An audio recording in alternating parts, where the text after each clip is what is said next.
Good morning student. कैसे हैं आप सभी लोग? आई होप आप सब अच्छे होंगे, घर पे होंगे, सेफ होंगे। नाउ टुडे साइंस क्लास हम लोग लास्ट क्लास में पढ़ चुके हैं अभिक्रियाओं को संतुलित करना। जो भी रासायनिक अभिक्रिया अपने पास रहती है उनको कैसे अपन को बैलेंस करना है, संतुलित करना है। आज अपन पढ़ेंगे रासायनिक अभिक्रियाओं के प्रकार।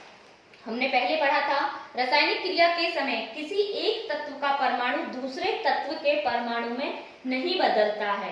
ना तो कोई परमाणु मिश्रण से बाहर जाता है और ना ही बाहर का कोई परमाणु मिश्रण में आता है।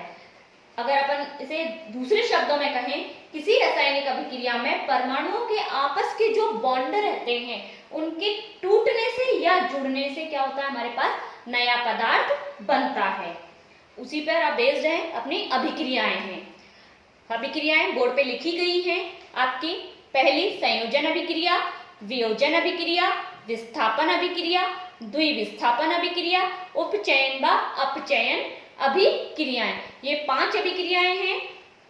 संयोजन अभिक्रिया, वियोजन अभिक्रिया, विस्थापन अभिक्रिया, द्विविस्थापन अभिक्रिया, उपचयन व अपचयन अभिक्रिया। इनको एक एक करके अपन डिटेल में पढ़ेंगे।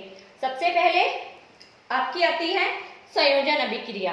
देखिए बोर्ड पे लिखा हुआ है, ऐसी अभिक्रिया जिसमें 2 या 2 से अधिक अभिकारक मिलकर उत्पाद बनाते हैं संयोजन अभिक्रिया कहलाती है। ऐसी अभिक्रिया जिसमें 2 या 2 से ज्यादा अभिकारक मिलकर एक उत्पाद बना रहे हैं उसे कहते हैं अपन संयोजन अभिक्रिया। जैसे कोयले का दहन, कार्बन प्लस ऑक्सीजन क्या बन रहा है, CO2, कार्बन डाइऑक्साइड। जल का निर्माण, पानी कैसे बनता है, 2H2, ये भी गैस स्टेट में है, प्लस O2, ये भी गैस स्टेट में है आपका, और बन रहा है 2H2O जो कि लिक्विड स्टेट में है आपका।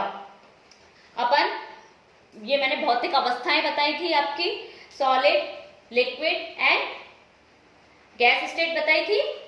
ये हमने वहीं से लिया है आपका, ये स्टेट्स अपन को इसमें लिखनी है। अब संयोजन अभिक्रिया का एक एग्जांपल और है, CaO कैल्शियम ऑक्साइड।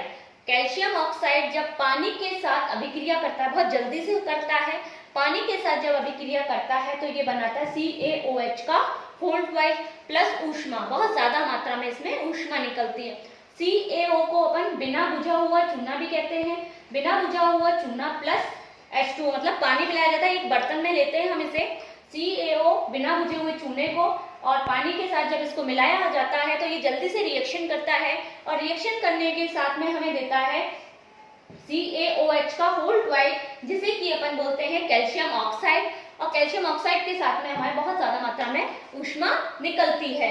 यहाँ पे क्वेश्चन बनता है, वह कौन सा पदार्थ है जिसका जलीय विलयन सफेदी में यूज होता है? वह कौन सा पदार्थ है जिसका जलीय विलयन सफेदी में यूज होता है? आंसर है आपका बिना बुझा हुआ चूना या कैल्शियम ऑक्साइड। इसका उपयोग अपन सफेदी में करते हैं। उसके बाद आता है एक क्वेश्चन और पूछा जाता है, जब बिना बुझे हुए चूने को पानी के साथ मिलाया जाता है तो जिस बर्तन में हम पानी के साथ इसको मिला रहे होते हैं उस बर्तन का तापमान बढ़ क्यों जाता है?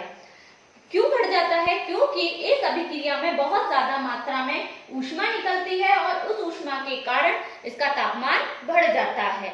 जब हमारा उत्पाद बनता है तो उत्पाद बनने में बहुत मात्रा में ऊष्मा निकल रही है और उस ऊष्मा से उस बर्तन का तापमान बढ़ जाता है।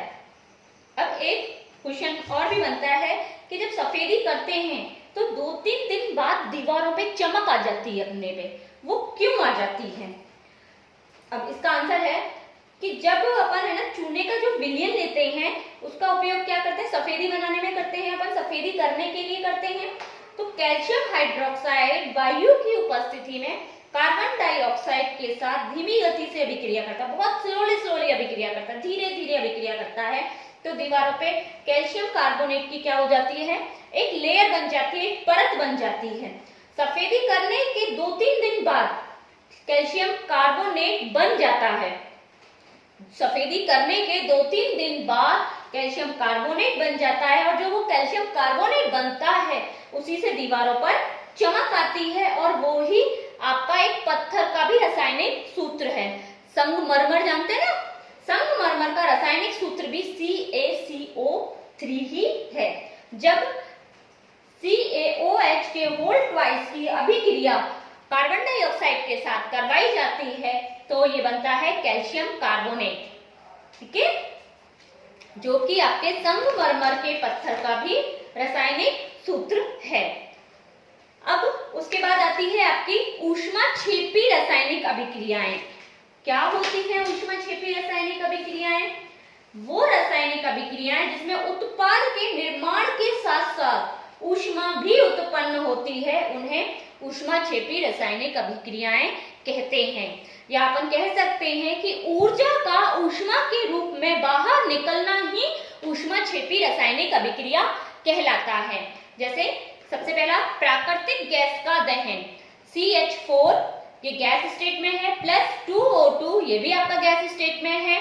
ये जब रिएक्शन करेंगे दोनों मिलेंगे आपस में तो बनेगा आपका CO2 गैस स्टेट में, प्लस 2H2O, और बहुत ज्यादा मात्रा में ऊर्जा आपकी बाहर जाएगी या ऊष्मा आपकी बाहर जाएगी। तो इसलिए ये कौन सी अभिक्रिया है आपकी? ऊष्माक्षेपी अभिक्रिया है। अब नेक्स्ट है आपका, हम जीते हैं, अपने जीवित जो रहते हैं ना, जीवन के लिए ऊर्जा की बहुत ज्यादा आवश्यकता होती है, और ये ऊर्जा हमें कहाँ से मिलती है? हमें हमारे खाने से मिलती है।